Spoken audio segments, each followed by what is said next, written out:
We're joined now by the Director of the National Economic Council, Kevin Hassett. Kevin, thanks for joining us again this morning. Let's play off where Selena left off right there. Are you confident the Supreme Court is going to uphold these tariffs? What happens if they don't? Right. Well, one of the things we've been doing all the way back till 2017, when I used to speak with you on the show last time, George, is that we've studied every possible way that President Trump's tariff agenda could be pursued. And Jameson Greer, the best trade lawyer in the business, came down and said that the IEEPA approach that we're pursuing is the fastest, and it's the way that's the most legally sound. And so we're very thrilled. We were very confident that the judges would uphold this law. And so I think that that's Plan A. And we're very, very confident that Plan A is all we're ever going to need. But if for some reason some judge were to say that it's not a national emergency when more Americans die from fentanyl than have ever died in all American wars combined, that's not an emergency that the president has authority over. If that ludicrous statement is made by a judge somewhere, then we'll have other alternatives that we could pursue as well to make sure that we make America trade fair again. So you say there's no Plan B, but there actually is a Plan B. What is it? Well, it's not Plan B, George. This is something we've been studying from 2017 on. We know there's 232s, there's 301s, there's 338s. There's all these laws that your listeners don't want to listen to that are alternative ways to pursue what we're doing. We picked the best way. It's going to be upheld in court. Let's talk about steel. The European Commission responded this morning to the president's announcement of doubling on the tariffs on Friday. They say it in a statement to ABC News that it undermines efforts to find a negotiated solution, and they're prepared to impose countermeasures. Your response? Right. Well, the problem is there's an OECD study, it comes from Paris, that says that because Chinese steel production is something like double the global capacity, that steel industries all across the world are in trouble because of China dumping of steel. And China's doing that not just because they love us and they want to give us nice steel. They're doing that because it prepares them to win a war because they're the only ones who can make steel. And so President Trump is going to make sure that that never happens in the U.S., that we don't have the steel we need in case of war, and Europe should do that as well. Yeah, but I asked you about the European response. I mean, they say they're going to... The European response is they should protect their steel, too. I mean, the bottom line is that we can't go into... We don't ever want to have a war. In fact, President Trump, we expect, is going to have a wonderful conversation about the trade negotiations this week with President Xi. That's our expectation. But the bottom line is that we've got to be ready in case things don't happen the way we want. Because if we have cannons but not cannonballs, then we can't fight a war. And if we don't have steel, then the U.S. isn't ready and we're not preparing ourselves for something. And if we're not strong, then that's when bad things happen. So we have to show strength. We have to have a steel industry that's ready for American defense. So that conversation with President Xi actually has been scheduled? When is it going to take place? I'm not sure if it's been scheduled at a specific date, but it has been discussed that the two of them will talk about the Geneva Agreement, which we were all very favorably inclined towards thinking this is a huge step forward. But then what happened is that people in China had to give us licenses for things, and the licenses, we believe, have been slow-rolled. It's something that the presidents want to talk about this week. So it is going to happen this week, though? You're sure of that?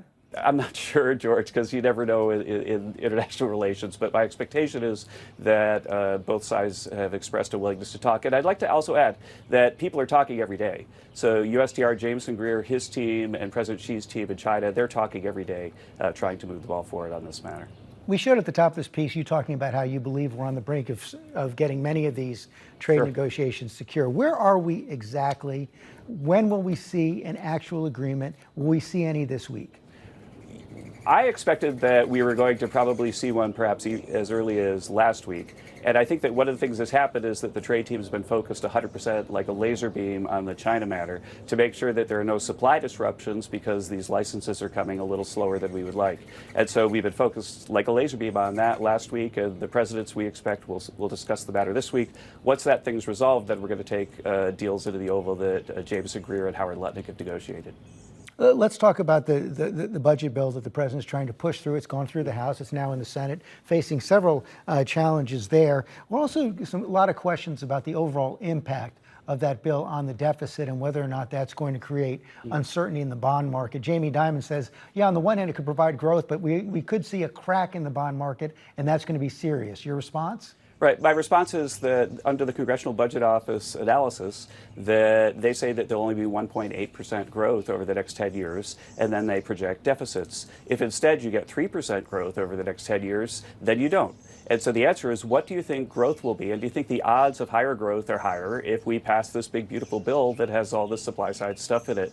And the other thing you have to think about, George, is what's the correct counterfactual. So if the bill doesn't pass, then we're looking at the biggest tax hike in American history. If we pass that tax hike, then of course we immediately go into recession. The Council of Economic Advisors projects the recession would be about 4% of GDP.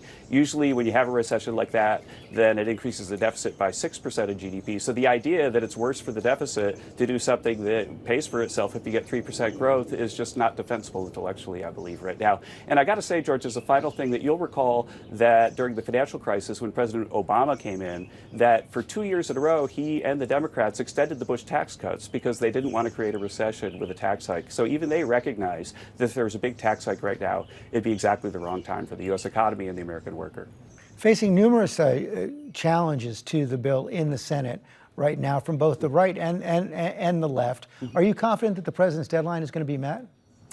Deadlines are deadlines, right? So the one thing I could say is that we're 100% confident that this bill is going to pass, because in the end, the senators who are worried about the bill understand that you're going to cast the economy into recession and vote for the biggest tax hike in history if you vote against the bill.